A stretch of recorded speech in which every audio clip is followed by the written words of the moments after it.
வணக்கம் மக்களை, சற்று முன் கிடைத்த தகவல் ஒன்றை பார்க்க போகிறோம். அதாவது தேசிய அரசியலில் களம் இறங்குகிறாரா மு.க. ஸ்டாலின்? திடீர் தகவல். இந்த ஒரு தகவலை பற்றி தான் நாம் பார்க்க போகிறோம். தகவலை பார்ப்பதற்கு முன்னதாக நீங்கள் நம்மளுடைய சேனலுக்கு புதிய பார்வையாளர்களாக இருந்தீர்கள் என்றால் மறக்காமல் நம்மளுடைய சேனலை சப்ஸ்கிரைப் செய்து வைத்துக் கொள்ளுங்கள் மக்களே. தற்சமயம் வரைக்கும் மிகப்பெரிய அளவில் பேசும் பொருளாக இருக்கக்கூடிய நம்மளுடைய பார்த்திங்கன்னா திமுகவின் கட்சி பார்த்திங்கன்னா தலைவராக இருக்கக்கூடிய மு.க. ஸ்டாலின் தற்பொழுது தேசிய அரசியல் அளவில் போக போகிறார்.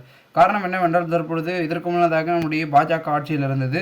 ஸோ அப்படி இப்படி என்று பார்த்திங்கன்னா அவர்களுடைய எதிர்ப்பாளிகள் அதிகமாக வீச தொடங்கியது. இப்போ அப்படி இல்லைங்க, ஓகேங்களா. இப்போ பார்த்திங்கன்னா இந்த ஒரு தேர்தலையே பெரும் மாற்றத்தை உண்டாக்கி இருக்கிறது என்று சொல்லலாம்.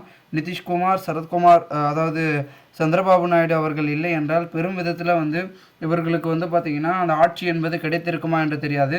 ஸோ இவர்கள் இருக்கிறதுனால கண்டிப்பாக தனித்துவமாக பாஜகவால் எதுவும் செய்ய முடியாது என்பது இதன் மூலமாக தெரிகிறது.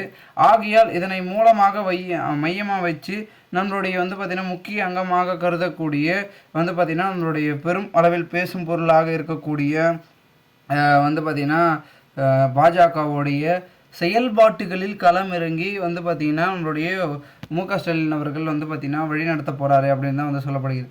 இப்போ ஏன்னா மத்தியில் 40 பேர் நம்பாளுங்க, ஓகேங்களா. திமுக, அதாவது திமுகவினர்கள் பார்த்திங்கன்னா இருந்து கொண்டிருக்கிறார்கள். ஸோ மாநிலத்திலும் இவர்கள் தான். ஸோ இவர்களுடைய பார்த்திங்கன்னா இந்த தேசிய அரசியல் என்பது முன்னெடுக்க வைக்கப்பட்டிருக்கிறது. முன்னெல்லாம் பார்த்திங்கன்னா ஒரு 5-6 அப்படின்ற ஒரு மாதிரி இருந்துட்டு இருந்தாங்க நம்மளுடைய எம்பிக்கள்.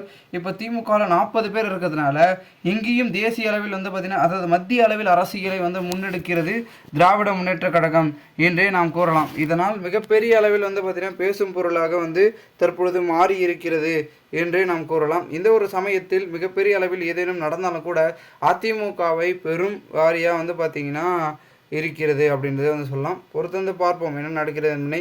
மேலும் இதுபோன்று நீங்கள் அரசியல் சாதனை நிகழ்வுகளாம் தினசரி தெரிந்து கொள்ள நம்மளுடைய சேனலை சப்ஸ்கிரைப் செய்து வைத்துக் கொள்ளுங்கள். நன்றி, வணக்கம்.